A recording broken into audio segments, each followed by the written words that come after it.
자, 이런 경우에 보통 각막이 어떤 실밥이나 수술 중에 바늘에 의해서 손상이 되어서 아픈 경우가 대부분입니다.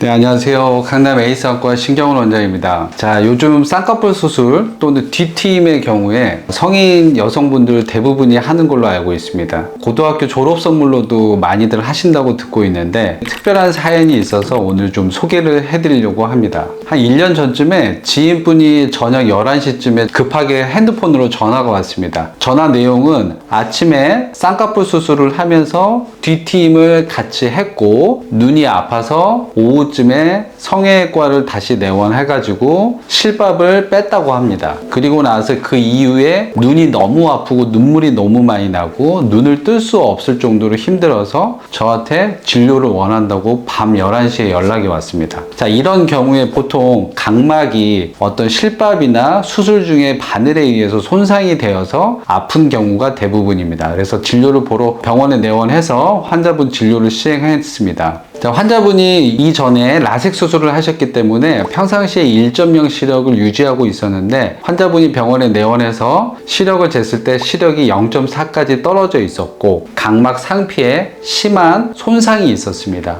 사진에서 보시는 것과 같이 플루레신 염색을 해서 세극등 현미경으로 봤을 때 이렇게 녹색으로 염색이 된 부분이 상처가 생긴 부분이죠. 전에 라섹 수술을 하고 이후에 재생됐던 각막 상피 부분의 상당 부분이 벗겨져 있었습니다. 이런 경우에 우리가 라섹 수술하고 나서 눈의 통증이 매우 심했던 기억들 하실 텐데 그거와 비슷한 정도의 통증이 있었습니다. 환자분한테.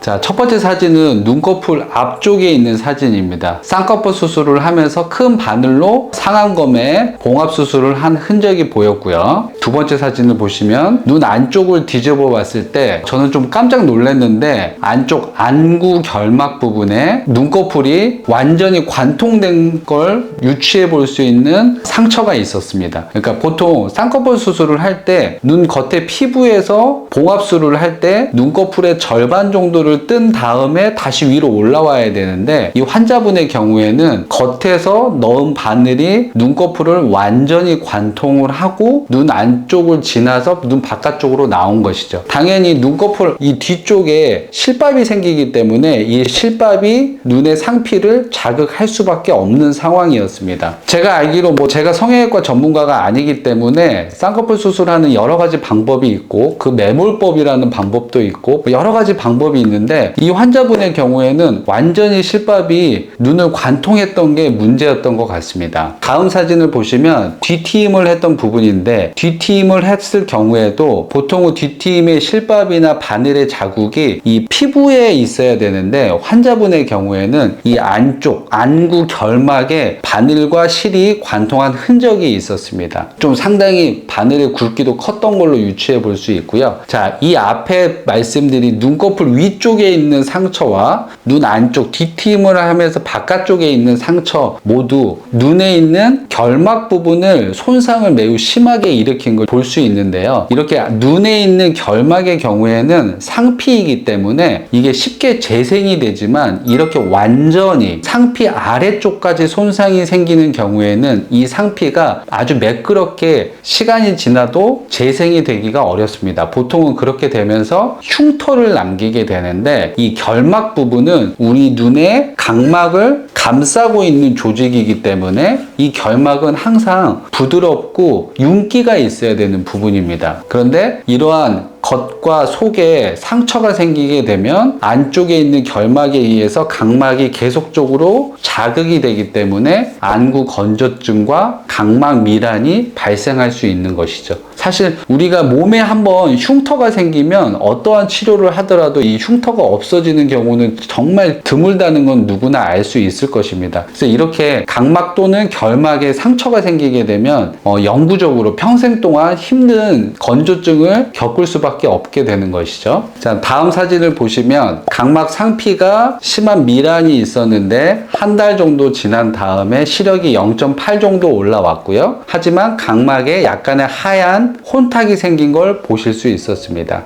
이 환자의 경우에는 6개월 정도 지난 다음에 다행히 이 각막에 있는 흉터는 깨끗하게 아물었고 시력은 1.0 정도 나오는 결과를 얻을 수 있었죠. 하지만 이 경우에는 환자분이 정말 운이 좋게 흉터가 남지 않았지만 좀 전에 말씀드린 대로 심한 각막 미라는 각막 실질의 상처도 같이 유발하기 때문에 흉터를 남길 수 있다는 점 꼭 명심하셔야 되겠고요. 자, 다음 사진을 보시면 뒤트임을 하신 경우에 뒤트임이 너무 심하게 되어가지고 뒤트임 안쪽에 있는 결막이 부족이 있는 경우입니다. 이 뒤트임을 해보신 분들은 처음 한 달 정도는 대부분 가지고 있게 되는데 한 달이 지나면 호전이 되는 경우가 많습니다. 그래서 한 달 동안에 이 결막이 마르지 않도록 인공 눈물을 점안하는 게 매우 중요하고요. 제가 오늘 말씀드리고 싶은 요지는 이러한 뒤트임이 잘못된 경우에 영구적으로 이 결막이 노출되는 환자분들이 또 꽤 있습니다. 정말 드물지 않고 안과 진료를 보면 이것 때문에 병원에 내원하시는 분들이 있는데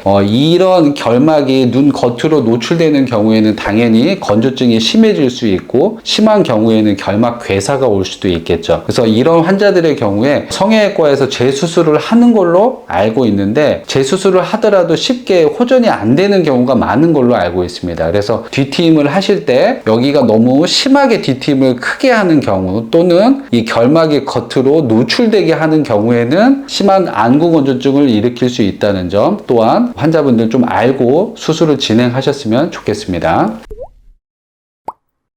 자, 어떤 수술이든지 아무리 간단한 수술도 수술 후에 후유증이 발생할 수 있습니다. 쌍꺼풀 수술 역시 그리고 뒤트임 수술 역시 간단한 수술이고 짧은 수술 시간을 가지고 있지만 수술 이후에 예상치 못했던 후유증이 발생할 수 있기 때문에 담당 선생님하고 충분히 사전에 상의하시고 수술을 진행하시길 바라도록 하겠습니다. 오늘 시간이 유익하고 도움이 되셨다면 좋아요와 구독을 눌러주십시오. 고맙습니다.